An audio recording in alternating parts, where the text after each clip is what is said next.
उशियो एक आम दिखने वाला हाई स्कूल का छात्र है जिसे चित्रकारी पसंद है और वह चित्रकार बनना चाहता है। हालांकि वह कुलीन समुराई के प्राचीन वंश से आता है जो दुनिया की बुराई से लड़ते थे। उसके पिता जो मंदिर में व्याख्याता थे द्वारा बताई गई किंवदंतियों के अनुसार 500 साल पहले यह पृथ्वी एक पौराणिक राक्षस के कारण नष्ट होने की कगार पर थी जो बढ़ रहा था और अपनी दृष्टि में आने वाले सभी को मार रहा था।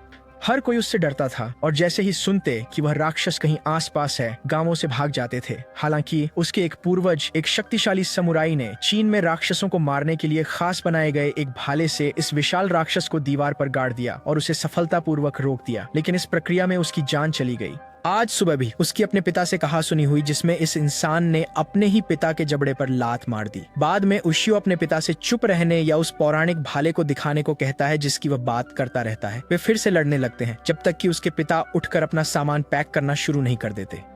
उशियो पूछता है कि क्या वह हमेशा के लिए जा रहा है। पिता बोले 7 दिन की छुट्टी, नेटफ्लिक्स और चिल तुम्हारे चिड़चिड़े चेहरे से दूर। जाने से पहले उन्होंने उसे शेड की किताबें झाड़कर रोशनी दिखाने को कहा। पॉज और उशियो ने दरवाजा बंद करने से पहले उन्हें दफा होने को कहा।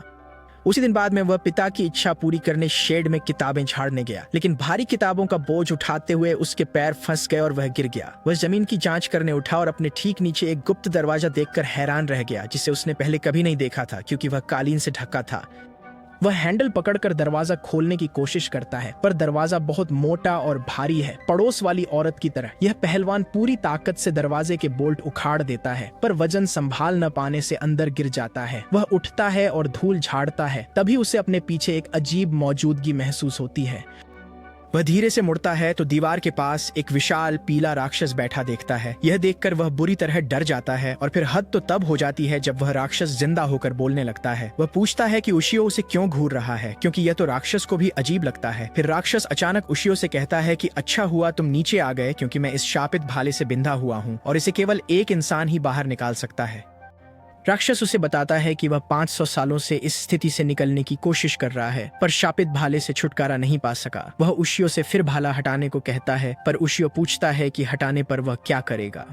राक्षस उसकी आंखों में देखकर कहता है कि पहले वह उशियो को खा जाएगा, फिर आसपास के सभी लोगों को मार डालेगा और इस दुनिया को फिर से जीता जागता नरक बना देगा। उशियो भाले को राक्षस के और अंदर धकेलने लगता है और राक्षस दर्द से चिल्लाने लगता है क्योंकि उसे समझ नहीं आता कि उशियो उसे भाले से आजाद क्यों नहीं करना चाहता। फिर राक्षस उशियो पर हमला करने की कोशिश करता है और अपने नाखूनों से उस तक पहुंचकर उसके माथे के ऊपर काट देता है, लेकिन उशियो एक अदम्य साहसी है और भाले को उसके अंदर और धकेलता रहता है। वह उठता है और सीढ़ियों पर चढ़ने लगता है, लेकिन राक्षस अपना भागने का मौका खोने के डर से उसे पुकारता है। वो कहता है कि उसने जो कहा उसका वो मतलब नहीं था और वह बस आजादी के ख्याल में बह गया था। वह उशियो से कहता है कि अगर वह भाला बाहर निकाल दे तो वह जो कहेगा वही करेगा और वह अपना यह वादा निभाएगा क्योंकि उसे इंसानों से डर लगता है। उशियो हालांकि उसे देखता है और कहता है कि वह उस जैसे राक्षस को इस दुनिया में कभी हारने नहीं देगा। वह बाहर जाकर पूरा ट्रैपडोर बंद कर देता है जबकि राक्षस उसे ऐसा न करने के लिए चिल्लाता है। उशियो फिर स्कूल चला जाता है जैसे कुछ हुआ ही ना हो। इस आदमी का साहस लोहे का बना होगा। वह अपने 2 सहपाठियों एनो और नाका से मिलता है जो दोनों उशियो को पसंद करते हैं। कक्षा में भी उशियो बेसमेंट के राक्षस के बारे में सोचता रहता है और फुटबॉल खेलने बुलाए जाने से पहले उसका चित्र बनाने लगता है। ये उसके रिफ्लेक्सेस कमाल के हैं और वह अपनी टीम के लिए खेल आसानी से जीत जाता है। फिर अपने घर लौटता है। दोपहर में नाका एनो के साथ किताब वापस लेने उसके घर जाता है, लेकिन जैसे ही उशियो दरवाजा खोलता है उसे कुछ अजीब पारदर्शी उड़ने वाली चीजें दिखती हैं जो आंखों में दिखने वाले फ्लोटर्स जैसी लगती हैं।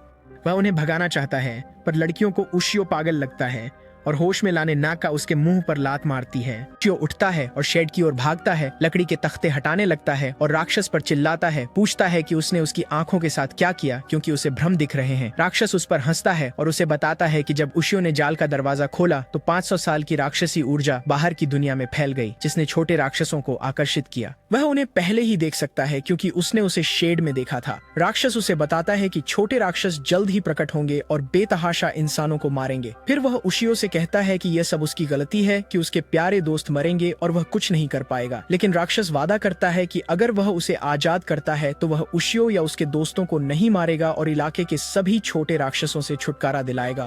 कोई चारा न देखकर उशियो नीचे जाकर भाले को दोनों हाथों से पकड़ लेता है। वह भाला खींचने लगता है और कुछ मशक्कत के बाद भाला राक्षस के शरीर से बाहर आ जाता है। राक्षस उशियो के भाला निकालने की कला से प्रभावित होता है, लेकिन फिर भी उस पर हमला करने का फैसला करता है।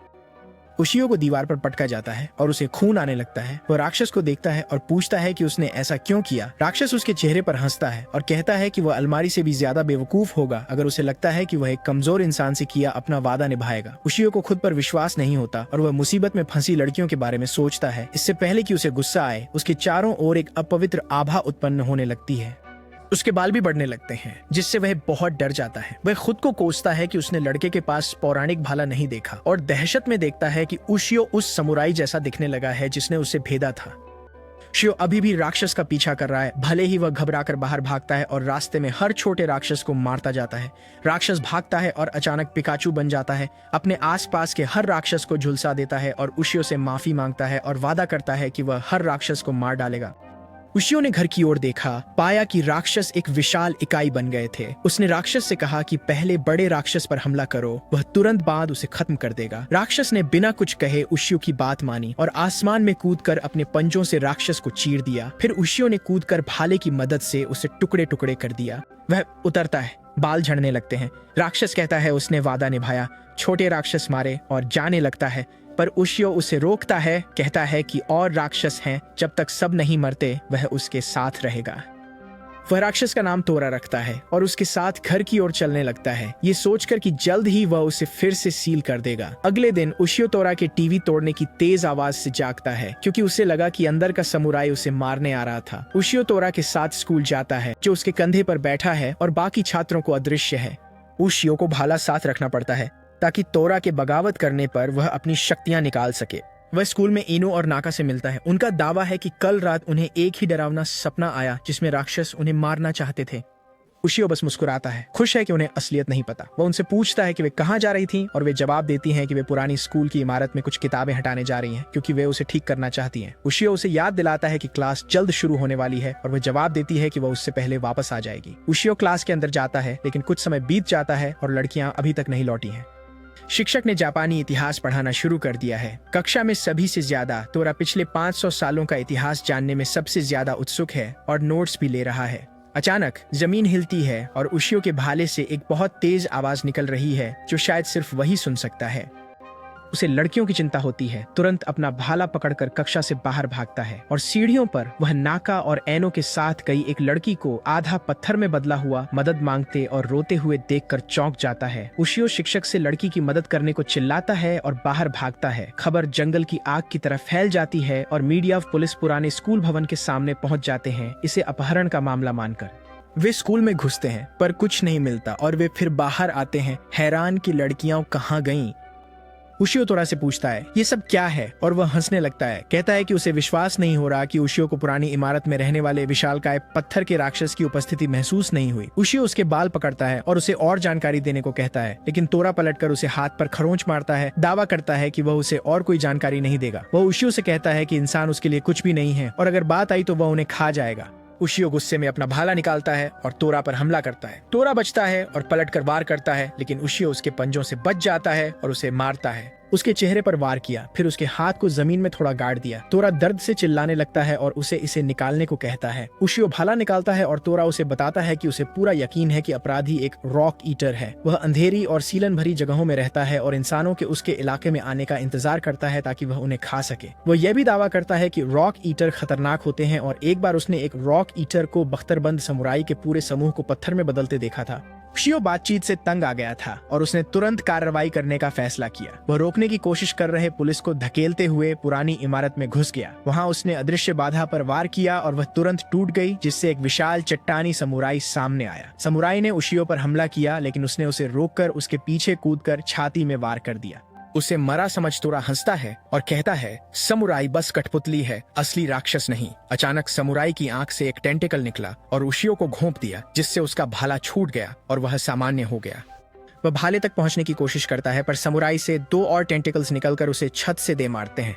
बाधा बंद होने लगती है। तोरा दूसरी तरफ कूद जाता है और उशियो को चेतावनी देता है कि अगर वह बाधा बंद होने से पहले नहीं भागा तो उसे दर्दनाक मौत मिलेगी।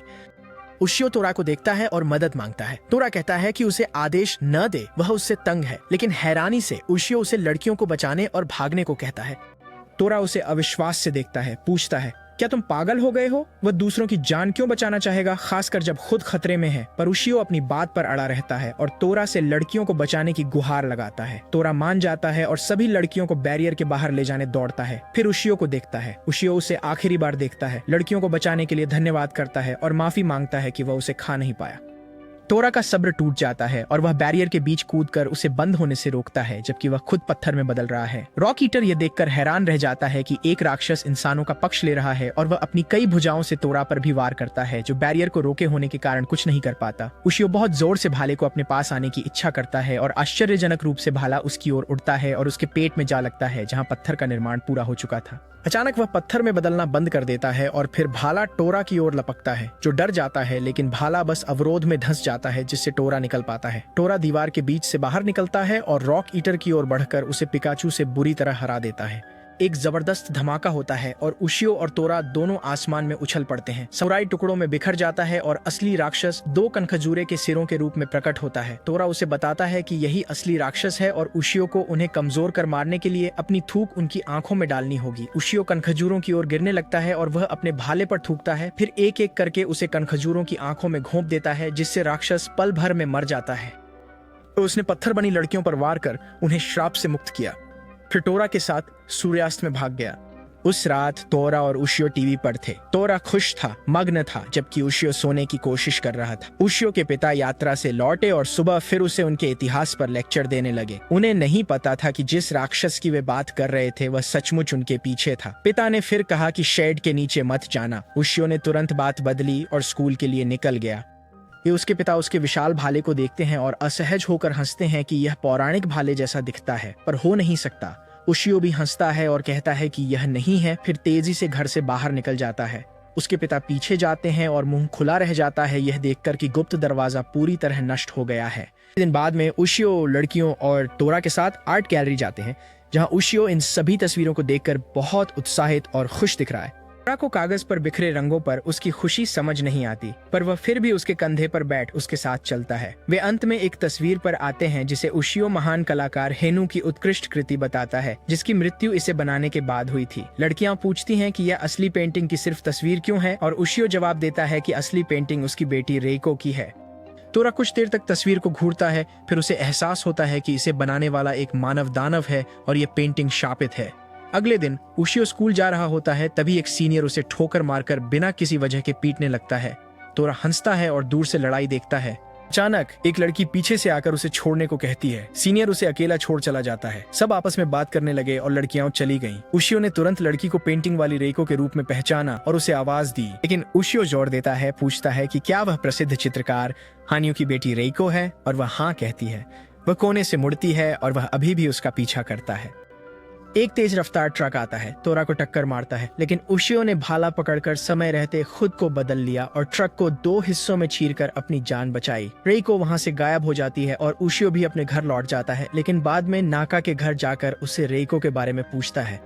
वह पहले तो रक्षात्मक लगी, ये सोचकर कि वह उसे पसंद करता है, पर उसने कहा कि उसे बस पेंटिंग के लिए मॉडल चाहिए, क्योंकि उसे अपनी फ्रेंच लड़कियों में से एक के रूप में चित्रित करना उसका सपना था। का उसे रेको के बारे में बताने लगता है और बताता है कि वह पिछले साल उनके स्कूल में एक नई छात्रा थी। लड़के उसकी खूबसूरती पर तुरंत मोहित हो गए थे, लेकिन वह हमेशा अकेली रहती थी और किसी से बात नहीं करती थी। हालांकि नाका चाहता था कि उसके दोस्त बने और उसने उससे बात करना शुरू किया और धीरे धीरे वह खुलने लगी। वे दोस्त बन गए, लेकिन एक बार उसकी क्लास के एक लड़के ने उसे डेट पर जाने के लिए पूछा और अचानक उसी दिन ईंटों का ढेर उस पर गिर गया, जिसे कुचलकर उसकी मौत हो गई। उसी दिन रेको ने अपने ही टब में खुद को खत्म करने की कोशिश की, लेकिन शुक्र है कि अधिकारियों ने उसे देर होने से पहले ढूंढ लिया और उसे बचा लिया। और एक बार जब नाका उससे बात करने की कोशिश करती है तो वह उसे दूर धकेल देती है। वह उससे कहती है कि उसे उससे दूर रहना चाहिए, क्योंकि अगर वह ऐसा नहीं करती है तो उसके साथ बुरा होगा। तभी बिना किसी कारण के आकाश से नुकीली वस्तुएं गिरने लगती हैं, लेकिन रेको नाका पर कूद जाती है और उसे चाकू लगने से बचा लेती है। उसने उससे दूर रहने को कहा, क्योंकि वह नहीं चाहती थी कि उसकी वजह से उसे चोट लगे। उस दिन जब वह घर लौट रहा था तो सीनियर ने उसे फिर रोका, उसे पकड़कर रेइको के मामले में दखल देने का कारण पूछा और उसके चेहरे पर मुक्का मारा। ये देखकर तोरा खुश हो गया और लड़ाई का मजा लेने लगा, क्योंकि सीनियर और उशियो आपस में भिड़ गए। आखिरकार मूर्ख उशियो सीनियर का मुक्का अपने सिर से रोकता है, क्योंकि उसके पास दिमाग नहीं है, और सीनियर को बताता है कि वह जानता है कि सीनियर रेइको की परेशानी से वाकिफ है। फिर सीनियर को जमीन पर गिरा देता है। वे दोनों एक दूसरे के बगल में जमीन पर लेट जाते हैं और बात करने लगते हैं। सीनियर बताता है कि जब वे छोटे थे तो वह और रेइको सबसे अच्छे दोस्त थे और लगभग अविभाज्य थे। फिर एक दिन उसकी माँ उसके पिता के एक कला छात्र के साथ भाग गई और सब कुछ बदल गया। अगली बार जब उसने उसके पिता को देखा तो वह रेइको की पेंटिंग पर उन्माद में काम कर रहा था, जैसे उस पर भूत सवार हो। अगले ही दिन वह मर गया और तब से वह रेइको को सता रहा है और बेचारी रेइको को अपनी जिंदगी जीने नहीं दे रहा है, क्योंकि उसे डर है कि कोई लड़का उसे उससे दूर ले जाएगा। उशियो इतनी आसानी से हार नहीं मानेगा। अगले दिन लोक नृत्य के दौरान वह रेइको को अपने साथ नाचने के लिए मना लेता है। वह अनिच्छा से मान जाती है, लेकिन धीरे धीरे सामान्य होना पसंद करने लगती है। अचानक एक बवंडर उठता है और उन दोनों को घेर लेता है। तभी उशियो को पीछे से वार होता है और उसकी पीठ पर एक गहरा घाव हो जाता है, जिससे खून बहने लगता है। अचानक धूल के बवंडर से एक राक्षस बाहर आता है और उशियो से कहता है कि दफा हो जाओ, क्योंकि रेइको सिर्फ डैडी की है। वह फिर से उशियो को मारने की कोशिश करता है, लेकिन इस बार तोरा आता है और राक्षस को रोकता है। उससे कहता है कि कोई आधा राक्षस उसके इंसान को हाथ नहीं लगाएगा और उसे झटका देकर भगा देता है। सीनियर उशियो की ओर दौड़ता है और उसे उठाता है। जब तक वे देखते हैं रेइको गायब हो चुकी होती है। वे दोनों उसके घर की ओर भागते हैं और उसे छत पर देखकर सहम जाते हैं। वह छत से कूदते हुए अपने पिता से कहती है कि वह उनके पास आ रही है। उशियो ने तेजी से भाला दीवार में फेंका, जिस पर वह थोड़ी अटक गई। उशियो और सीनियर पहली मंजिल की ओर भागे और उसे पकड़ लिया। उनके पूर्ण आतंक के लिए दानव नीचे खड़ा है, रेइको को अपनी ओर बुला रहा है, कह रहा है कि वह सिर्फ डैडी की है। उशियो चिल्लाता है कि उसकी बात न सुने। वो उसे बताता है कि वह अकेली नहीं है, लोग उसकी परवाह करते हैं। वह उसे बताता है कि उसे मृतकों के बजाय जीवितों को चुनना चाहिए, और कुछ उसके दिल को छू जाता है। वो उनका हाथ पकड़ लेती है और वे सब उसे अंदर खींच लेते हैं। राक्षसी अपनी बेटी के धोखे से व्याकुल है, ठीक वैसे ही जैसे उसकी माँ ने किया था, और रेइको और वरिष्ठ दोनों को पकड़कर उन्हें वापस पेंटिंग में ले जाने लगती है। उशियो तुरंत अपना भाला पकड़कर राक्षसी पर झपटता है और उसे वार करने लगता है, लेकिन उसके भाले का उस पर कोई असर नहीं होता। तोरा उस पर हंसता है और कहता है कि वह पहले ही चित्र की दुनिया में है, जहां वह राक्षस को नहीं मार सकता। राक्षस उशियो को भी पकड़कर अंदर खींचने लगता है। तोरा उशियो पर हंसता है और कहता है कि वह मदद के लिए भीख मांगे, तभी वह उसकी सहायता करेगा। लेकिन हैरानी की बात है कि उशियो कुछ नहीं कहता और पेंटिंग में समा जाता है। इससे तोरा को गुस्सा आता है और वह पेंटिंग पर झपटता है और उशियो का सिर पकड़कर कहता है कि उसे केवल वही खा सकता है। लेकिन पेंटिंग पीछा नहीं छोड़ रही है, तो तोरा पेंटिंग के अंदर जाकर राक्षस को करारा थप्पड़ मारता है और उसे बाहर खींच लेता है। फिर उशियो से पेंटिंग पर वार करने को कहता है। उशियो अपना भाला पकड़ता है और पेंटिंग पर वार करता है, लेकिन आखिरी पल में ये बेवकूफ रेइको बीच में आ जाती है और पेंटिंग के साथ उसे भी भाला लग जाता है, जिससे उशियो और सीनियर दोनों डर जाते हैं। लेकिन पता चलता है कि भाले का उस पर कोई असर नहीं होता, क्योंकि वो बस फिसल जाती है और पेंटिंग के उसके पीछे सब कुछ नष्ट हो जाता है। तोरा का दावा है कि भाला केवल राक्षसों पर प्रभावी है और मनुष्यों को नुकसान नहीं पहुंचाता। वे देखते हैं कि रिको के पिता का सुनहरा रूप पेंटिंग से निकलता है, उनके सामने झुककर रिको को अपना जीवन पूरी तरह जीने को कहता है और फिर गायब हो जाता है। तोरा उशियो के साथ रहने का आदी हो गया है, हालांकि वह अभी भी कभी कभी ऐसी जगह ढूंढने की कोशिश करता है जहाँ उशियो अपना भाला न ले जाए, ताकि तोरा हमला कर सके। लेकिन जब उसने बाथरूम में हमला किया, उशियो ने उसे हरा दिया, क्योंकि वह भाला अंदर ले आया था।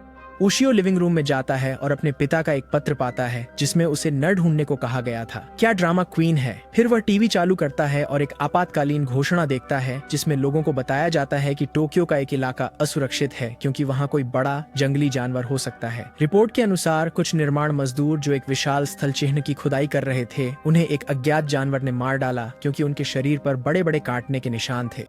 उन्हें हैरानी है कि जानवर ने क्रेन का धातु भी काट दिया। तोरा तुरंत अवास्तविक क्रोध से भर जाता है, यह सोचकर कि यह तोरा का काम है, क्योंकि वही जानवर जैसा दिखता है और धातु चबा सकता है। वह तोरा का नाम चिल्लाता है। वह नीचे आकर उशियो से पूछता है कि वह इतना शोर क्यों कर रहा था, पर उशियो को पहले से ही बदला हुआ और गुस्से में देखकर हैरान रह जाता है। वह उससे पूछता है कि क्या बात है, पर उशियो सीधे उस पर शहर के लोगों को मारने का आरोप लगाता है और उस पर हमला कर देता है।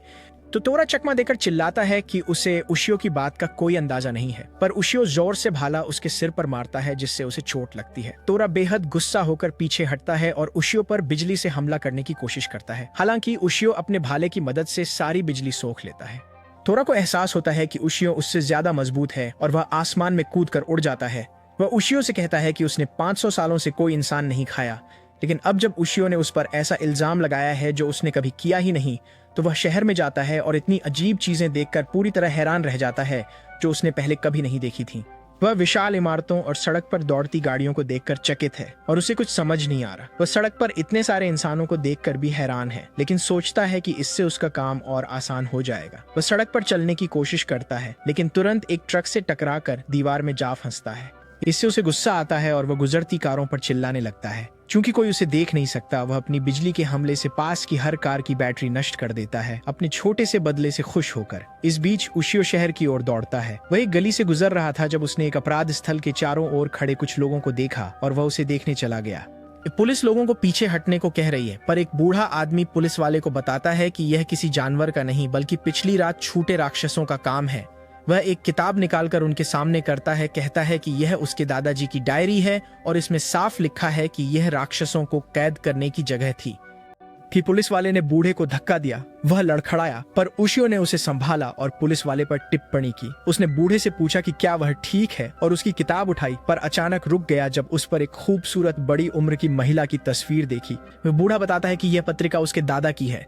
जब वह बच्चा था तो जंगल में राक्षस घूमते थे जो पास आने वाले को खा जाते थे।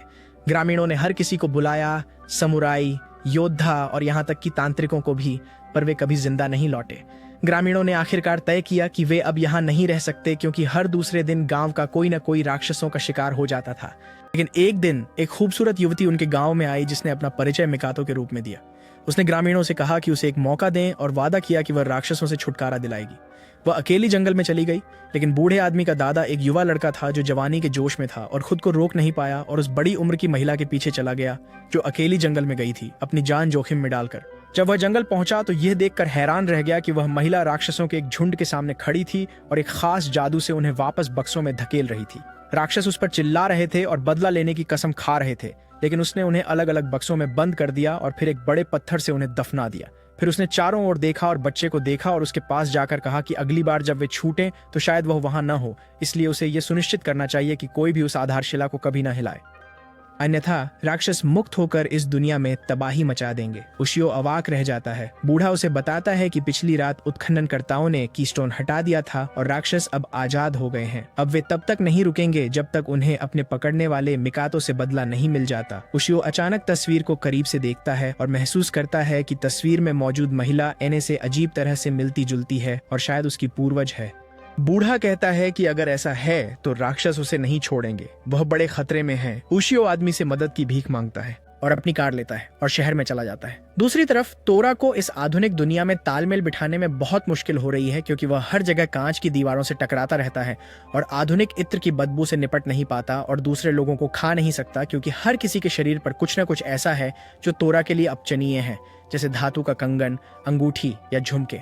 वह पूरे शहर में घूमता है ये सोचकर कि अब कभी इंसान नहीं खा पाएगा। तभी वह इनो के पास से गुजरता है। वह उसे पहचानता नहीं, पर तुरंत रुककर उसके कोमल शरीर को देखता है। उसे एहसास होता है कि उसकी खुशबू अच्छी है और उसने कोई झुमके या छेद नहीं पहने हैं। उसे खाने का एहसास होते ही वह उत्तेजित हो जाता है। वह उस पर कूदने को तैयार होता है, पर अचानक रुक जाता है, क्योंकि उसे एहसास होता है कि यहाँ उसके अलावा और राक्षस हैं। वह पीछे देखता है और अजीब से तैरते सिरों को उसकी ओर उड़ते हुए देखता है। वे उसे देखते ही तुरंत हमला कर देते हैं, टोरा के प्रतिक्रिया करने से पहले ही। शुक्र है उशियो ठीक समय पर पहुंचता है और सिरों पर भाला फेंकता है जो तुरंत हट जाते हैं। वह फिर इनों पर चिल्लाता है कि भाग जाओ, पर वह इतनी हक्की बक्की है कि कुछ कर नहीं पाती।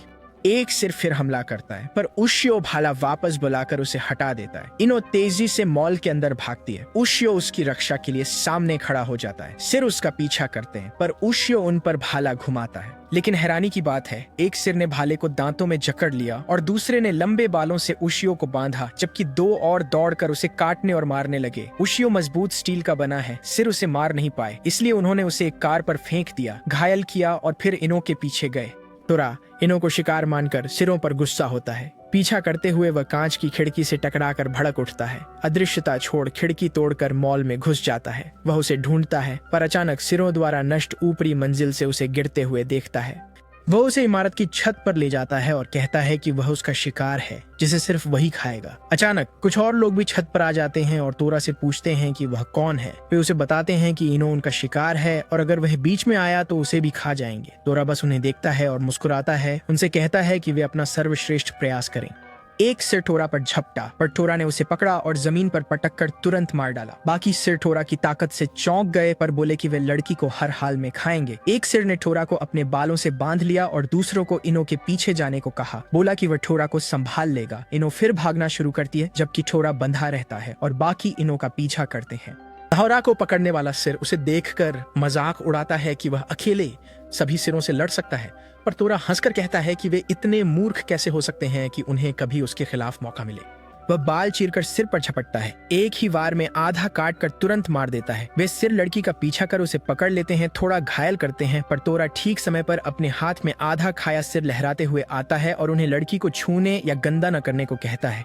अपने परिवार के एक और सदस्य को टोरा के हाथों मरा देख सिर सहम जाते हैं और उसे काटने दौड़ते हैं। टोरा वहीं मुंह बिगाड़ते हुए खड़ा रहता है और एक डरावनी मुस्कान देता है, उनके व्यर्थ प्रयासों का मजाक उड़ाते हुए। फिर वह पिकाचू बन जाता है और उन सभी को जोरदार झटका देकर पल भर में जलाकर राख कर देता है। किसी तरह जिंदा बचा एक सिर इन्हों पर बदला लेने के लिए झपटता है, लेकिन उसके छूने से पहले ही उशियो आकर उसके सिर में वार कर उसे तुरंत मार देता है। टोरा बहुत दुखी हो जाता है क्योंकि अब वह लड़की को खा नहीं पाएगा और तेजी से भागने की कोशिश करता है, लेकिन उशियो उसे रोक लेता है। टोरा तुरंत लड़ने को तैयार हो जाता है, पर उसे आश्चर्य होता है जब उशियो उसकी तरफ देखता है और शहर में इंसानों को मारने का आरोप लगाने के लिए माफी मांगता है। टोरा के चेहरे पर एक बड़ी मुस्कान खिल उठती है और वो उशियो को बुरा भला कहने लगता है कि वह कितना बेवकूफ है जो बिना सोचे समझे काम करता है और उसका पूरा खानदान ही मूर्ख होगा।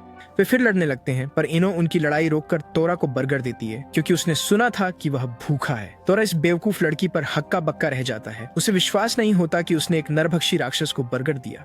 उशियो आधी रात को अचानक जाग जाता है, भाले से कुछ महसूस करते हुए। वो ऐन वक्त पर टोरा के हमले से बचने के लिए उठता है। वो उस पर चिल्लाता है, ये क्या कर रहे हो? और टोरा बेपरवाही से जवाब देता है कि वो वही कर रहा है जो उसे करना चाहिए, उसे निगलने का मौका ढूंढ रहा है। उशियो गुस्से में भाला उठाता है टोरा के सिर पर हल्के से मारने को, क्योंकि उसे लगता है कि उसने टोरा से कोई समझौता कर लिया होगा, लेकिन टोरा तुरंत उसके वार से बचकर उसके चेहरे पर हमला करता है। टोरा उस पर हंसता है और कहता है कि उसके दिल में उशियो के लिए सिर्फ नफरत है। वह फिर हमला करने की कोशिश करता है, लेकिन भाला अपने आप उशियो का बचाव करता है। उशियो गुस्से में उठकर भाला पकड़ता है और टोरा से लड़ने के लिए बदल जाता है। हालांकि टोरा तुरंत खिड़की से कूदकर उड़ जाता है, जबकि उशियो गुस्से से उबलता रह जाता है। सुबह उशियो खुद को देखता है और महसूस करता है कि पंजे के निशान अभी भी नहीं गए हैं, क्योंकि टोरा के हमले के समय वह अपने मानवीय रूप में था।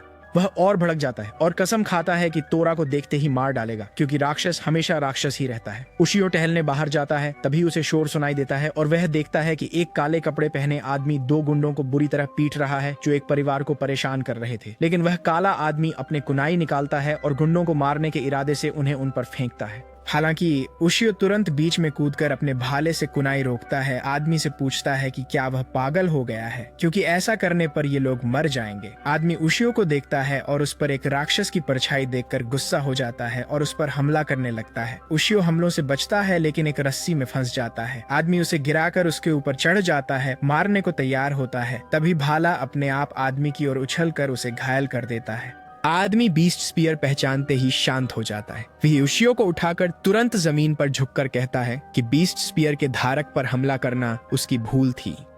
उशियो उसे उठने को कहता है क्योंकि उसने उसे माफ कर दिया है और वे बात करने लगते हैं। वह आदमी अपना परिचय ह्यू के रूप में देता है, जो एक दानव शिकारी है और दानवों का शिकार करने के लिए अलग अलग जगहों पर घूमता है। वह उशियो को बताता है कि उसका एक परिवार था, एक पत्नी और एक बेटी, जिन्हें वह इस दुनिया में किसी भी चीज से ज्यादा प्यार करता था। लेकिन एक बार उसे एक व्यापारिक यात्रा पर जाना पड़ा और जब वह अपने घर लौटा और अपनी पत्नी को आवाज दी तो किसी ने जवाब नहीं दिया। वह डर गया। उसने तुरंत दरवाजा खोला। अचानक एक जानवर जैसा राक्षस बाहर कूदा और उसके चेहरे पर पंजे मारे, जिससे आज तक के गहरे निशान पड़ गए। वह कहता है कि उसे टीवी से ऐसे ही राक्षस की तस्वीर मिली थी जो एक पुरानी स्कूल इमारत के पास देखा गया था, जहां कुछ स्कूली लड़कियों का अपहरण हुआ था। फिर वह उशियो को टोरा की तस्वीर दिखाता है। उशियो समझता है कि आदमी जिस राक्षस को ढूंढ रहा है वह टोरा नहीं है। टोरा 500 साल से उसके तहखाने में कैद था और कुछ हफ्ते पहले ही आजाद हुआ था, इसलिए उसने आदमी की पत्नी बच्चे को नहीं मारा होगा। वह ह्यूग को बताने ही वाला था कि वह जिस राक्षस को ढूंढ रहा है वह टोरा नहीं है, पर बीच में रुककर उसे याद आया कि टोरा ने नींद में उस पर कैसे हमला किया था। फिर से उसके अंदर गुस्से की लहर दौड़ जाती है और वह उस आदमी से कहता है कि वह जिस दानव को ढूंढ रहा है वह टोरा ही है और उसे जल्द से जल्द मार देना चाहिए। उशियो उस जगह से चला जाता है और अपने घर लौट आता है, जबकि ह्यूग टोरा के छिपने की जगह ढूंढ लेता है और उससे एक जानलेवा लड़ाई में उलझ जाता है। उसके बाद उशियो स्कूल जाता है, पर अपने में खोया और गुमसुम लगता है। नाका और एनो दोनों इसे देखते हैं, लेकिन वह इसे बस नजरअंदाज कर देता है और बातचीत छोड़कर चला जाता है। स्कूल खत्म होने के बाद वह घर जाने लगा। उसने देखा कि नाका स्कूल से ही उसका पीछा कर रही थी, पर ना तो पास आ रही थी और न ही बात कर रही थी। लेकिन नाका, वह अजीब लड़की, तुरंत उसकी ओर दौड़ती है और अपने बैग से उसके सिर पर मारती है और उशियो से कहती है कि उसे वापस मारे। वह उस पर चिल्लाती है कि कोई बात उसे परेशान कर रही है, इसलिए उसे नाका को मुक्का मारकर अपना दिमाग साफ करना चाहिए, वरना वह उसे मारती रहेगी। वह कहती है कि वह ज्यादा सोचने वाला नहीं है, वह बहुत आवेगपूर्ण है और जल्दबाजी में फैसले लेता है। तुम्हें उसे बदलना नहीं चाहिए कि वह कौन है, ये कहकर वह भाग जाता है। फिर भी किसी तरह ये सलाह उशियो के मन में बैठ जाती है और वह तोरा और ह्यूग को ढूंढने निकल पड़ता है। उसे ह्यूग और तोरा एक पार्क में मिलते हैं, जहाँ दोनों काफी समय तक लड़ने के बाद बहुत थके हुए दिखाई देते हैं। लेकिन साफ है कि ह्यूग भारी पड़ रहा है, क्योंकि तोरा पूरी तरह से ऊर्जाहीन लग रहा है और वह जमीन पर पड़ा है। ह्यू के अंतिम वार से पहले उशियो दौड़कर तोरा के सामने आ जाता है और उसे रुकने को कहता है। ह्यू भ्रमित होकर पूछता है कि वह क्या कर रहा है और अंत में उशियो मान लेता है कि उसने उससे झूठ कहा था।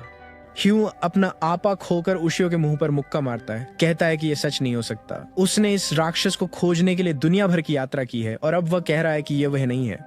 ह्यूग उशियो से कहता है कि यही है और अपने कुनाई तोरा पर फेंकता है, लेकिन उशियो उन्हें बीच में अपने भाले से रोक देता है। वह ह्यूग से कहता है कि तोरा अपराधी नहीं है और फिर अपने घाव की तुलना ह्यूग के घाव से करता है, ये बताते हुए कि ह्यूग के चेहरे पर 3 पंजों का निशान है, जबकि उशियो के चेहरे पर, जिसे तोरा ने काटा था, 4 पंजों का निशान है। ह्यूग फिर से उशियो को नीचे गिराता है और असहाय पड़े उसके चेहरे पर बेरहमी से मुक्के मारने लगता है। ह्यूग फिर उठता है और तोरा को मारने के लिए अपने कुनाई को आग लगाने के लिए अग्नि मंत्र का उपयोग करने लगता है, लेकिन एक बार फिर उशियो बीच में खड़ा है, रास्ता देने से इनकार कर रहा है। ह्यूग फिर भी अपने कुनाई फेंकता है, ये सोचकर कि उशियो आखिरी पल में चकमा देगा, लेकिन वह नहीं देता। कुनाई उशियो के शरीर में गहराई तक धंस जाते हैं और वह आगे बढ़कर ह्यूग को मुक्का मारता है। उसे बताता है कि अगर उसने तोरा को मारा तो ये निर्मम हत्या होगी और उसकी मृत बेटी उससे निराश होगी, जिसके बाद वह पूरी तरह बेहोश हो जाता है। जब उशियो फिर से जागता है, वह खुद को एक बेंच पर पाता है। ह्यूग उसे बताता है कि उसने प्राथमिक उपचार दिया है और घाव समय पर भर जाएंगे। वह उशियो से कहता है कि वह मानता है कि तोरा को मारने पर वह हत्यारा होता और उसे रोकने के लिए धन्यवाद देता है।